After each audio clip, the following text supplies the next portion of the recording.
Assalamualaikum warahmatullahi wabarakatuh. Bagaimana kabar Bapak dan Ibu semuanya? Semoga senantiasa dalam keadaan sehat walafiat dan tidak kekurangan suatu apapun. Selamat datang dan selamat bergabung kembali dalam channel YouTube kami, Ara Alesa. Kali ini kita masih akan membahas mengenai latihan soal CPNS maupun P3K tahun 2024 dengan formasi penata layanan operasional, materi kompetensi teknis bagian yang ke-8, terdiri dari 30 soal. Bagi Bapak dan Ibu yang ingin memiliki modul maupun latihan soal lainnya, dapat memesannya di link yang telah kami sematkan di deskripsi video ini. Langsung saja untuk soal yang pertama. Dalam melakukan analisis kebutuhan layanan untuk sistem informasi manajemen di sebuah instansi pemerintah, seorang penata layanan operasional menemukan bahwa 70% pegawai mengalami kesulitan dalam mengakses data secara real-time. Pendekatan apa yang paling tepat untuk mengatasi masalah ini? A. Menambah bandwidth jaringan.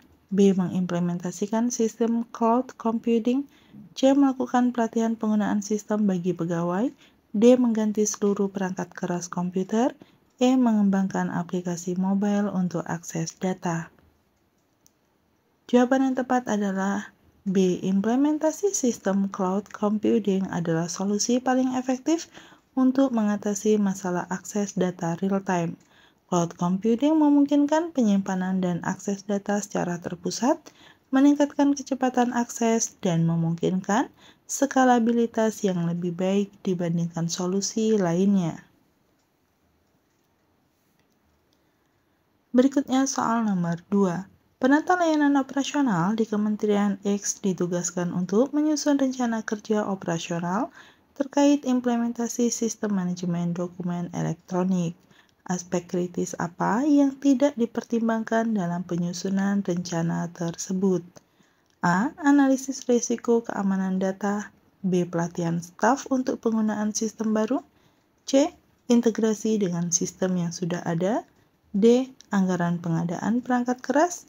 E. Preferensi merek perangkat lunak tertentu. Jawaban yang tepat adalah E. Dalam penyusunan rencana kerja operasional, preferensi merek perangkat lunak tertentu tidak relevan dan dapat membatasi opsi yang tersedia. Fokus seharusnya pada kebutuhan fungsional, kompatibilitas, dan efektivitas sistem, bukan pada merek tertentu. Berikutnya soal nomor 3. Dalam pengembangan standar operasional prosedur atau SOP untuk layanan pengaduan masyarakat, pendekatan mana yang paling efektif untuk memastikan responsivitas dan efisiensi layanan? A. Membuat SOP yang sangat detail untuk setiap kemungkinan situasi. B. Mengadopsi SOP dari instansi lain tanpa modifikasi. C. Membuat SOP yang fleksibel dengan panduan umum dan spesifik. D. Menyerahkan pembuatan SOP sepenuhnya kepada konsultan eksternal. E. Menghilangkan SOP dan mengandalkan diskresi pegawai. Jawaban yang tepat adalah C. SOP yang fleksibel dengan panduan umum dan spesifik adalah pendekatan terbaik. Ini memungkinkan adanya standarisasi proses namun tetap memberikan ruang untuk adaptasi terhadap situasi unik, meningkatkan responsivitas dan efisiensi layanan. Selanjutnya soal nomor 4. Seorang penata layanan operasional sedang melakukan analisis kebutuhan layanan untuk sistem manajemen aset di instansinya. Metode pengumpulan data mana yang paling efektif untuk mendapatkan gambaran komprehensif tentang kebutuhan pengguna? A. Survei online kepada seluruh pegawai. B. Wawancara mendalam dengan kepala divisi. C. Observasi langsung proses manajemen aset yang berjalan. D. Analisis log sistem yang ada saat ini. E. Kombinasi wawancara, observasi, dan analisis data sekunder. Jawaban yang tepat adalah E. Kombinasi metode yaitu wawancara, observasi, dan analisis data sekunder memberikan perspektif yang paling komprehensif. Ini memungkinkan triangulasi data, validasi temuan dari berbagai sumber, dan pemahaman mendalam tentang kebutuhan pengguna serta konteks operasional. Berikutnya soal nomor 5. Dalam penyusunan rencana kerja operasional untuk implementasi sistem absensi berbasis biometrik, faktor kritis apa yang harus dipertimbangkan untuk memastikan keberhasilan implementasi? A. Estetika desain perangkat biometrik. B. Kecepatan proses verifikasi biometrik. D. Interoperabilitas dengan sistem SDM yang ada. D. Preferensi pegawai terhadap jenis biometrik tertentu. E. Jumlah vendor yang menawarkan solusi. Jawaban yang tepat adalah C. Interoperabilitas dengan sistem SDM yang ada adalah faktor kritis dalam implementasi sistem absensi biometrik. Hal ini memastikan integrasi seamless antara data absensi dengan sistem penggajian, manajemen kinerja, dan fungsi SDM lainnya, meningkatkan efisiensi dan akurasi pengolahan data kepegawaian. Berikutnya soal nomor 6. Dalam pengembangan SOP untuk manajemen proyek teknologi informasi, pendekatan Agile sering digunakan. Apa tantangan utama dalam mengintegrasikan metodologi Agile ke dalam SOP instansi pemerintah? A. Kurangnya fleksibilitas dalam anggaran proyek. B. Resistensi terhadap perubahan dari pegawai senior. C. Ketidaksesuaian dengan regulasi pengadaan barang atau jasa pemerintah.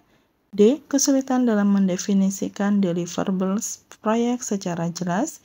E. Keterbatasan infrastruktur teknologi yang mendukung kolaborasi tim. Jawaban yang tepat adalah C. Tantangan utama adalah ketidaksesuaian dengan regulasi pengadaan barang atau jasa pemerintah. Metodologi Agile menekankan fleksibilitas dan perubahan cepat, sementara proses pengadaan pemerintah cenderung rigid dan memerlukan perencanaan detail di awal. Ini menciptakan konflik antara kebutuhan adaptasi cepat dan proyek TI dengan kepatuhan terhadap prosedur administratif yang ketat. Selanjutnya soal nomor 7. Seorang penata layanan operasional diminta untuk melakukan analisis kebutuhan layanan terkait sistem manajemen pengetahuan di instansinya. Indikator apa yang paling relevan untuk mengukur keberhasilan implementasi sistem tersebut? A. Jumlah dokumen yang diunggah ke sistem. B. Frekuensi akses sistem oleh pegawai. C. Peningkatan efisiensi dalam pengambilan keputusan. D. Kepuasan pengguna terhadap antarmuka sistem. E. Penurunan biaya operasional instansi. Jawaban yang tepat adalah C. Peningkatan efisiensi dalam pengambilan keputusan adalah indikator paling relevan untuk mengukur keberhasilan implementasi sistem manajemen pengetahuan. Tujuan utama KMS adalah meningkatkan aksesibilitas informasi dan pengetahuan untuk mendukung pengambilan keputusan yang lebih baik dan lebih cepat, yang secara langsung berdampak pada efektivitas organisasi. Selanjutnya soal nomor 8. Dalam menyusun rencana kerja operasional untuk transformasi digital di instansi pemerintah, pendekatan apa yang paling efektif untuk mengatasi resistensi perubahan dari pegawai? A. Memberikan insentif finansial bagi pegawai yang mengadopsi teknologi baru. B. Menerapkan sanksi bagi pegawai yang tidak mengikuti perubahan. C. Melibatkan pegawai dalam proses perencanaan dan implementasi sejak awal. D. Mengganti seluruh pegawai dengan yang lebih mudah dan tech-savvy. E. Mengimplementasikan perubahan secara mendadak tanpa pemberitahuan. Jawaban yang tepat adalah C. Melibatkan pegawai dalam proses perencanaan dan implementasi sejak awal adalah pendekatan yang paling efektif. Ini membangun rasa kepemilikan, memungkinkan pegawai memahami manfaat perubahan, dan memfasilitasi penyesuaian gradual terhadap teknologi baru. Pendekatan ini juga membantu mengidentifikasi dan mengatasi kekhawatiran pegawai sejak dini. Berikutnya soal nomor 9. Dalam pengembangan SOP untuk manajemen keamanan informasi, prinsip defense in depth sering diterapkan. Apa implikasi utama dari penerapan prinsip ini dalam konteks layanan operasional pemerintah? A. Fokus pada satu lapis pertahanan yang sangat kuat. B. Implementasi multiple layer keamanan yang saling melengkapi. C. Outsourcing seluruh aspek keamanan kepada pihak ketiga. D. Pembatasan akses informasi hanya untuk pegawai level atas. E. Penggunaan enkripsi end-to-end untuk seluruh komunikasi.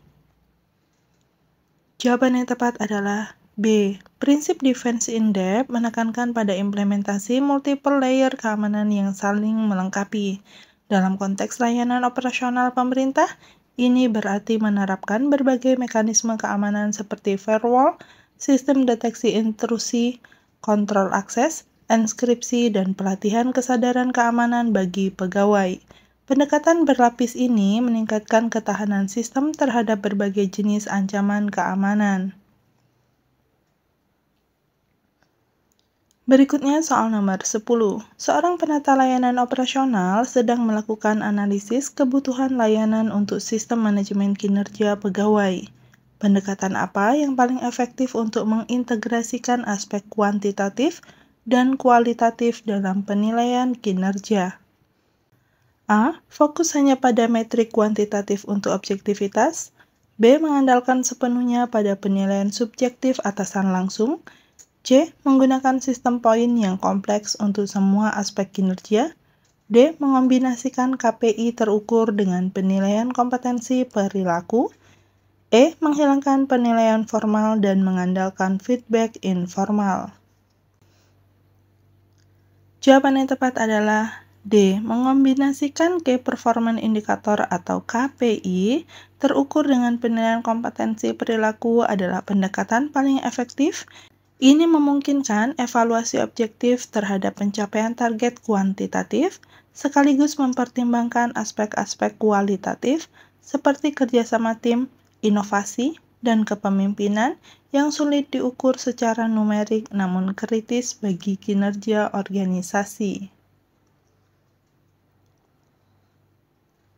Berikutnya soal nomor 11. Dalam menyusun rencana kerja operasional untuk implementasi sistem manajemen risiko terintegrasi, apa tahap kritis yang sering diabaikan namun sangat penting untuk keberhasilan jangka panjang?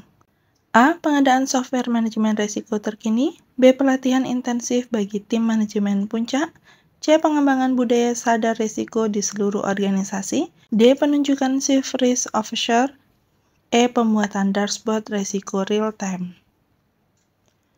Jawaban yang tepat adalah C. Pengembangan budaya sadar risiko di seluruh organisasi sering diabaikan namun kritis untuk keberhasilan jangka panjang sistem manajemen risiko.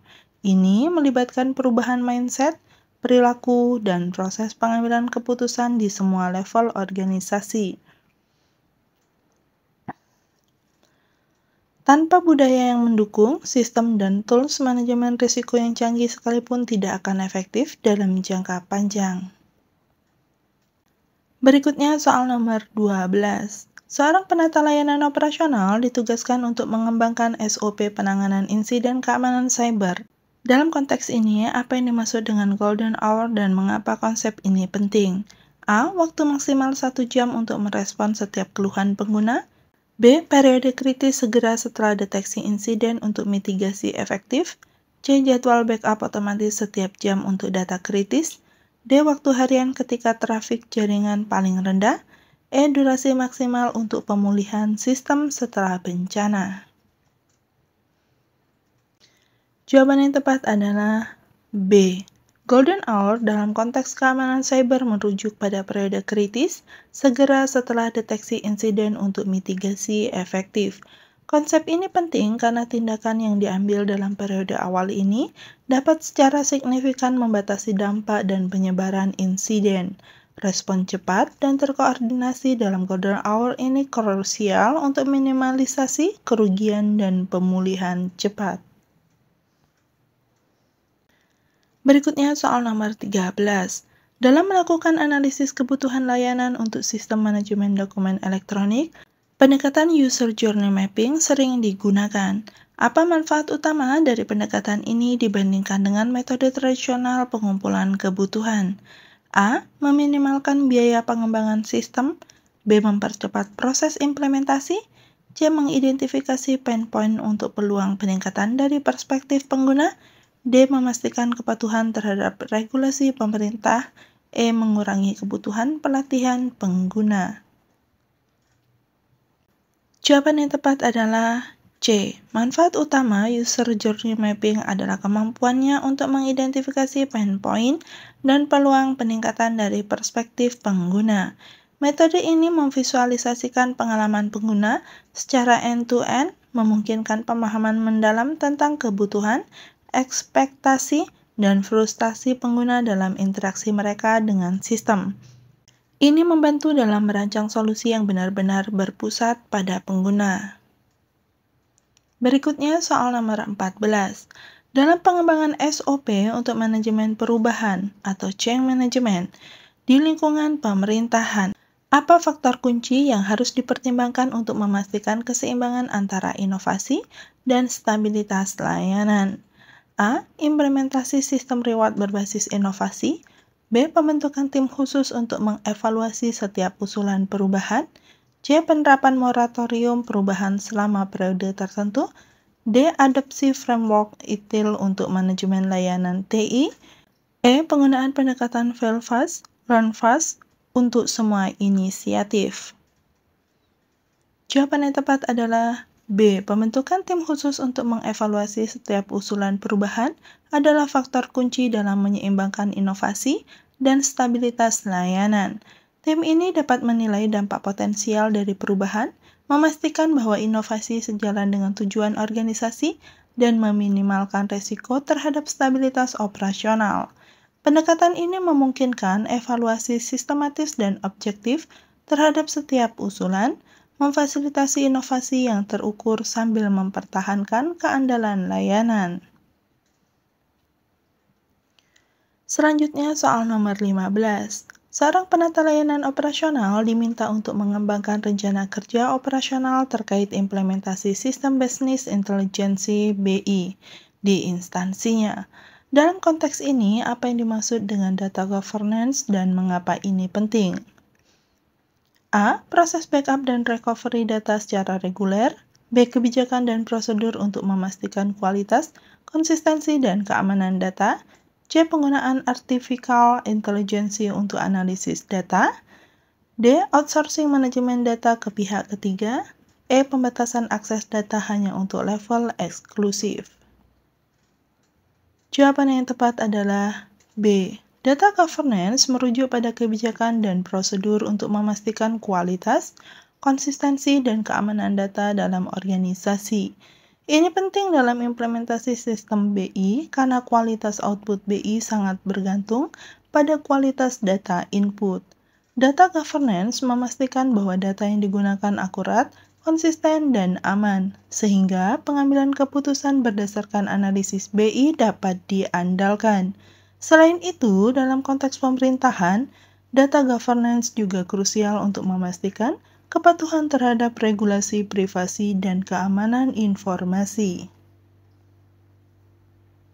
Selanjutnya soal nomor 16. Dalam melakukan analisis kebutuhan layanan untuk sebuah instansi pemerintah, seorang penata layanan operasional menggunakan metode gap analysis.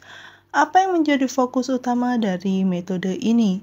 A. Membandingkan kinerja aktual dengan kinerja potensial. B. Mengidentifikasi kelemahan dalam struktur organisasi. C. Mengevaluasi efektivitas program pelatihan karyawan. D. Mengukur tingkat kepuasan pelanggan terhadap layanan yang ada. E. Menganalisis tren teknologi terbaru dalam pelayanan publik.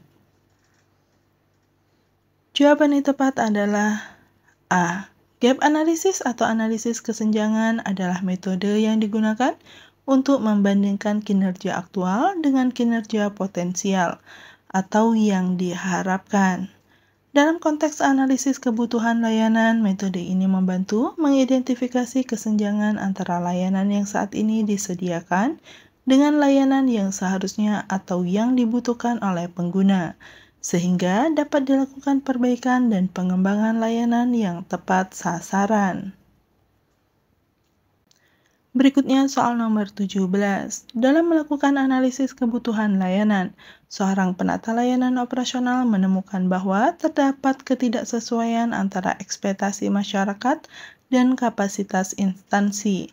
Pendekatan apa yang paling tepat untuk mengatasi situasi ini?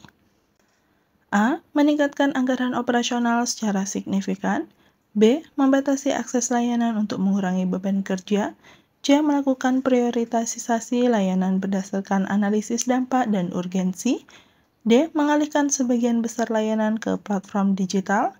E. Menambah jumlah pegawai untuk meningkatkan kapasitas layanan. Jawaban yang tepat adalah C. Melakukan prioritisasi layanan berdasarkan analisis dampak dan urgensi adalah pendekatan yang paling tepat dalam situasi ini. Dengan metode ini, penata layanan operasional dapat mengidentifikasi layanan yang paling kritis dan berdampak besar bagi masyarakat. Kemudian, mengalokasikan sumber daya yang terbatas secara efisien. Pendekatan ini memungkinkan instansi untuk fokus pada layanan yang paling dibutuhkan dan memberikan nilai terbesar bagi masyarakat, sambil tetap mempertimbangkan keterbatasan kapasitas yang ada. Berikutnya soal nomor 18. Dalam proses penyusunan rencana kerja operasional, teknik apa yang paling efektif untuk mengidentifikasi dan mengelola risiko potensial yang mungkin menghambat pencapaian tujuan layanan? A. SWOT analysis. B. Failure Mode and Effect Analysis atau FMEA. C. Fishbone Diagram. D. Pareto Analysis. E. Critical Path Method atau CPM. Jawaban yang tepat adalah B. Failure Mode and Effect Analysis atau FMEA adalah teknik yang paling efektif untuk mengidentifikasi dan mengelola risiko potensial dalam konteks penyusunan rencana kerja operasional.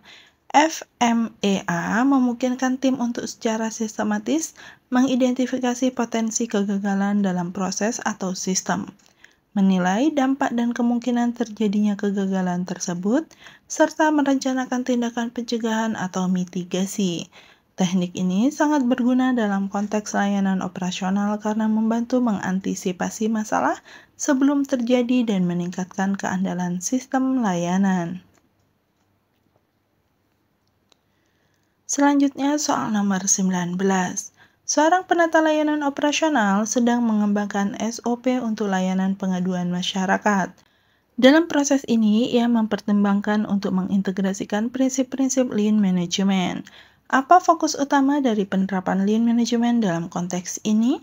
A. Meminimalkan penggunaan teknologi dalam proses pengaduan. B. Mengurangi jumlah staf yang terlibat dalam penanganan pengaduan. C. Mengeliminasi aktivitas yang tidak memberikan nilai tambah bagi proses pengaduan. D. Mempercepat proses pengaduan dengan mengurangi tahapan verifikasi. E. Mengalihkan sebagian besar pengaduan ke sistem otomatis. Jawaban yang tepat adalah C. Fokus utama penerapan Lean Management dalam pengembangan SOP layanan pengaduan masyarakat adalah mengeliminasi aktivitas yang tidak memberikan nilai tambah bagi proses pengaduan.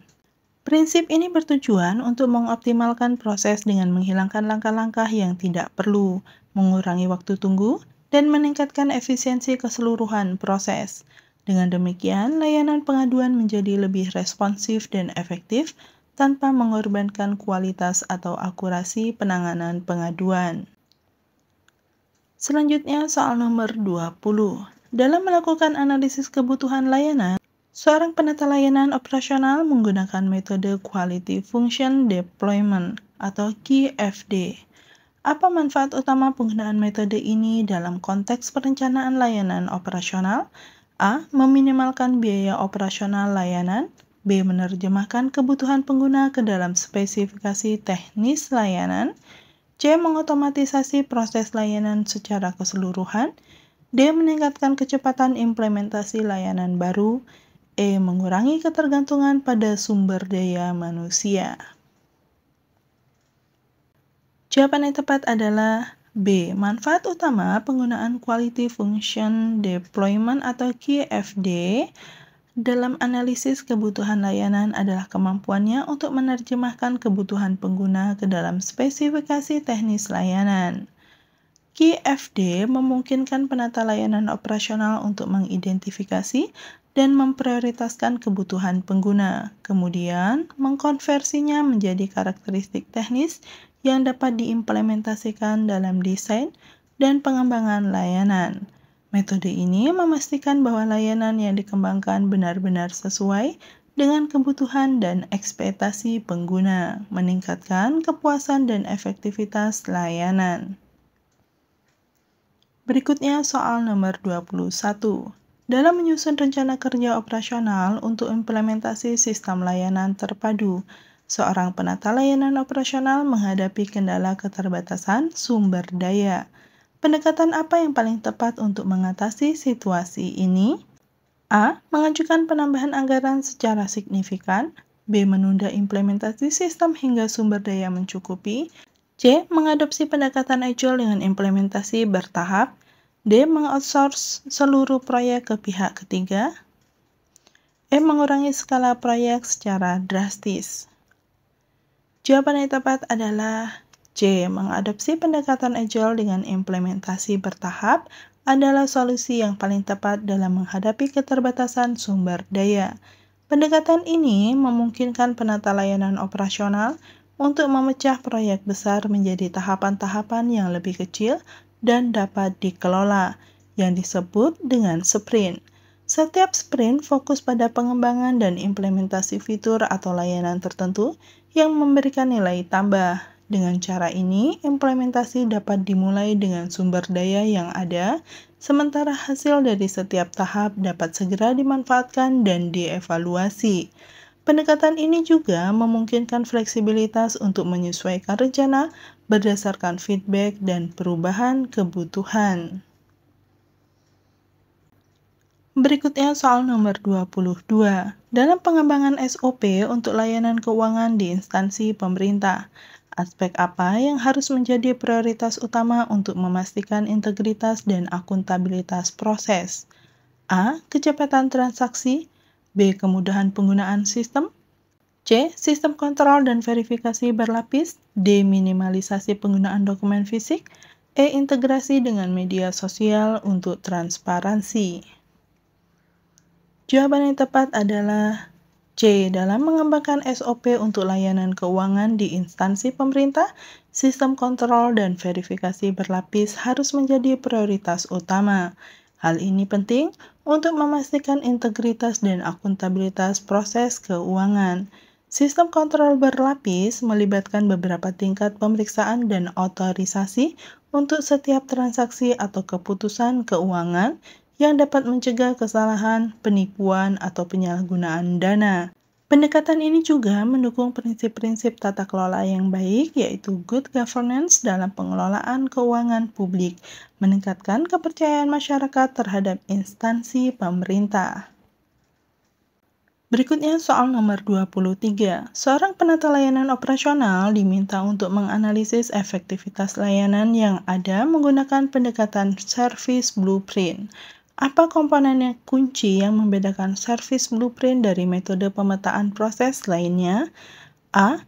Fokus pada teknologi yang digunakan dalam layanan. B. Penekanan pada struktur organisasi yang terlibat. C. Pemisahan antara aktivitas front stake dan back stake. D. Analisis mendalam terhadap biaya operasional. E. Integrasi dengan sistem manajemen mutu ISO 9001. Jawaban yang tepat adalah C. Komponen kunci yang membedakan service blueprint dari metode pemetaan proses lainnya adalah pemisahan yang jelas antara aktivitas front stage yang terlihat oleh pelanggan dan backstage yang tidak terlihat oleh pelanggan. Service blueprint memvisualisasikan proses layanan dari perspektif pelanggan, menunjukkan interaksi antara pelanggan dan penyedia layanan, serta proses pendukung di belakang layar. Pendekatan ini membantu penata layanan operasional untuk mengidentifikasi titik-titik kritis dalam pengalaman pelanggan, mengoptimalkan koordinasi antara front office dan back office, serta peningkatan efisiensi dan kualitas layanan secara keseluruhan. Selanjutnya soal nomor 24. Dalam melakukan analisis kebutuhan layanan untuk pengembangan sistem pelayanan terpadu satu pintu atau PTSP, metode pengumpulan data apa yang paling efektif untuk mendapatkan gambaran komprehensif tentang kebutuhan dan preferensi masyarakat? A. Survei online kepada seluruh penduduk. B. Wawancara mendalam dengan pejabat tinggi. C. Observasi langsung di lokasi pelayanan. D. Kombinasi metode kuantitatif dan kualitatif. E. Analisis data historis pengguna layanan.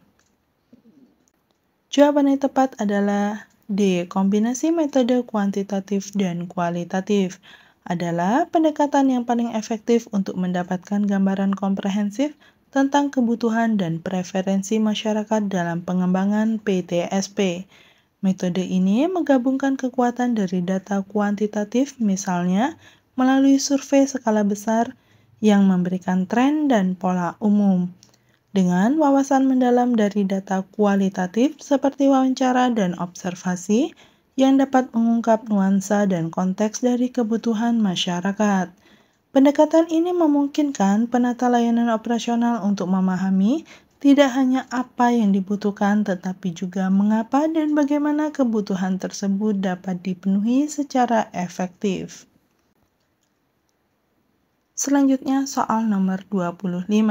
Dalam proses penyusunan rencana kerja operasional untuk implementasi sistem manajemen antrian digital, apa faktor kritis yang harus dipertimbangkan untuk memastikan aksesibilitas bagi semua kelompok masyarakat? A. Kecepatan koneksi internet di lokasi layanan. B. Desain antarmuka yang ramah pengguna untuk berbagai kelompok usia dan kemampuan. C. Ketersediaan staf IT untuk menangani masalah teknis. D. Integrasi dengan media sosial untuk notifikasi antrian. E. Penggunaan teknologi terbaru seperti artificial intelligence. Jawaban yang tepat adalah B. Dalam implementasi sistem manajemen antrian digital, desain antarmuka yang ramah pengguna untuk berbagai kelompok usia dan kemampuan merupakan faktor kritis untuk memastikan aksesibilitas bagi semua kelompok masyarakat. Hal ini mencakup pertimbangan untuk pengguna lanjut usia, penyandang disabilitas, dan mereka yang kurang familiar dengan teknologi. Desain yang inklusif memastikan bahwa sistem dapat digunakan oleh semua lapisan masyarakat tanpa hambatan, meningkatkan efektivitas dan penerimaan sistem secara keseluruhan. Berikutnya soal nomor 26. Seorang penata layanan operasional sedang mengembangkan SOP untuk penanganan keluhan masyarakat. Dalam konteks ini, apa prinsip utama yang harus diterapkan untuk memastikan resolusi keluhan yang efektif dan meningkatkan kepuasan masyarakat? A. Penyelesaian keluhan secepat mungkin tanpa mempertimbangkan kompleksitas masalah. B. Pendelegasian semua keluhan ke Departemen Hukum untuk menghindari resiko. C. Implementasi sistem tracking dan feedback loop yang transparan. D. Pembatasan jumlah keluhan yang dapat diajukan per individu. E. Pengalihan semua keluhan ke platform media sosial untuk visibilitas publik. Jawaban yang tepat adalah C. Implementasi sistem tracking dan feedback loop yang transparan adalah prinsip utama dalam pengembangan SOP penanganan keluhan masyarakat. Sistem ini memungkinkan masyarakat untuk melacak status keluhan mereka secara real-time, memahami tahapan proses yang sedang berlangsung, dan menerima update reguler. Feedback loop memastikan bahwa setelah penyelesaian keluhan, ada mekanisme untuk mengumpulkan umpan balik dari pelapor tentang kepuasan mereka terhadap resolusi dan proses penanganan. Transparansi ini meningkatkan kepercayaan masyarakat, memungkinkan pembelajaran organisasi, dan mendorong perbaikan berkelanjutan dalam layanan. Berikutnya soal nomor 27. Dalam melakukan analisis kebutuhan layanan untuk pengembangan sistem e-government, pendekatan apa yang paling efektif untuk mengidentifikasi dan mengatasi kesenjangan digital di masyarakat? A. Fokus pada pengembangan aplikasi mobile yang canggih. B. Menyediakan layanan eksklusif berbasis internet. C. Melakukan pemetaan akses dan literasi digital masyarakat. D. Menghentikan semua layanan manual dan beralih sepenuhnya ke digital. E. Mengadopsi teknologi blockchain untuk semua transaksi pemerintah. Jawaban yang tepat adalah C. Melakukan pemetaan akses dan literasi digital masyarakat adalah pendekatan yang paling efektif untuk mengidentifikasi dan mengatasi kesenjangan digital dalam pengembangan sistem e-government. Pemetaan ini membantu memahami tingkat akses teknologi dan kemampuan penggunaan digital di berbagai segmen masyarakat. Dengan informasi ini, penata layanan operasional dapat merancang strategi yang tepat untuk meningkatkan aksesibilitas seperti penyediaan pusat layanan digital komunitas, program pelatihan literasi digital, atau mengembangkan antarmuka yang user-friendly untuk berbagai tingkat kemampuan. Pendekatan ini memastikan bahwa pengembangan e-government inklusif dan tidak meninggalkan kelompok masyarakat tertentu. Berikutnya soal nomor 28. Dalam proses pengembangan standar operasional prosedur atau SOP untuk layanan publik yang melibatkan data pribadi warga, apa aspek kritis yang harus diutamakan untuk menjamin keamanan dan privasi data? A. Penyimpanan semua data di cloud publik untuk efisiensi. B. Implementasi sistem enskripsi end-to-end dan manajemen akses berlapis. C. Penggunaan media sosial untuk verifikasi identitas pengguna. D. Sharing data antar instansi pemerintah untuk mempercepat layanan. E. Outsourcing manajemen data ke pihak ketiga internasional. Jawaban yang tepat adalah B. Implementasi sistem enskripsi end-to-end dan manajemen akses berlapis adalah aspek kritis yang harus diutamakan dalam pengembangan SOP untuk layanan publik yang melibatkan data pribadi warga. Enskripsi end-to-end memastikan bahwa data tetap aman selama transmisi dan penyimpanan, sehingga hanya pihak yang berwenang yang dapat mengaksesnya. Manajemen akses berlapis melibatkan pemberian hak akses berdasarkan prinsip net to know dan least privilege, di mana pengguna hanya diberikan akses ke data yang diperlukan untuk tugas mereka. Kombinasi ini memberikan perlindungan komprehensif terhadap data pribadi, menjaga kepercayaan publik, dan memenuhi regulasi perlindungan data yang berlaku. Soal nomor 29. Dalam melakukan analisis kebutuhan layanan untuk sistem informasi kepegawaian terintegrasi, penata layanan operasional menemukan bahwa beberapa departemen memiliki kebutuhan yang saling bertentangan. Pendekatan terbaik untuk menyelesaikan konflik ini adalah A. Mengabaikan kebutuhan departemen yang minoritas. B. Membuat sistem terpisah untuk setiap departemen. C. Melakukan analisis trade-off dan negosiasi antar departemen. D. Menunda proyek hingga semua departemen setuju. E. Mengadopsi solusi dari instansi lain tanpa modifikasi. Jawaban yang tepat adalah C. Pendekatan terbaik adalah melakukan analisis trade-off dan negosiasi antar departemen. Proses ini melibatkan identifikasi prioritas masing-masing departemen, evaluasi dampak dari berbagai opsi, dan fasilitas diskusi untuk mencapai kompromi yang dapat diterima semua pihak. Pendekatan ini memastikan bahwa sistem yang dihasilkan memenuhi kebutuhan organisasi secara keseluruhan, meningkatkan efisiensi, dan mendorong kolaborasi antar departemen. Berikutnya soal nomor 30. Seorang penata layanan operasional sedang menyusun rencana kerja operasional untuk implementasi sistem manajemen kinerja pegawai berbasis teknologi informasi. Dalam konteks ini, apa yang dimaksud dengan change freeze period? A. Periode di mana semua perubahan sistem diizinkan tanpa batasan. B. Waktu yang dialokasikan untuk pelatihan pegawai tentang sistem baru. C. Interval di mana tidak ada perubahan yang diperbolehkan pada sistem kritis. D. Fase pengujian akhir sebelum sistem diluncurkan. E. Periode evaluasi pasca implementasi untuk mengukur efektivitas sistem. Jawaban yang tepat adalah C. Change freeze period merujuk pada interval waktu di mana tidak ada perubahan yang diperbolehkan pada sistem kritis atau infrastruktur IT, kecuali untuk perbaikan darurat. Periode ini biasanya diterapkan menjelang atau selama waktu-waktu kritis operasional. seperti akhir tahun fiskal atau periode pelaporan penting. Tujuannya adalah untuk meminimalkan risiko gangguan yang disebabkan oleh perubahan sistem selama periode sensitif. Dalam konteks implementasi sistem manajemen kinerja pegawai, memahami dan menerapkan change free spirit dengan tepat adalah krusial untuk memastikan stabilitas sistem selama periode penilaian kinerja atau pelaporan yang kritis. Demikian soal-soal yang dapat kita bahas kali ini. Semoga bermanfaat bagi Bapak dan Ibu semuanya, serta sukses untuk kita semua. Terima kasih. Wassalamualaikum warahmatullahi wabarakatuh.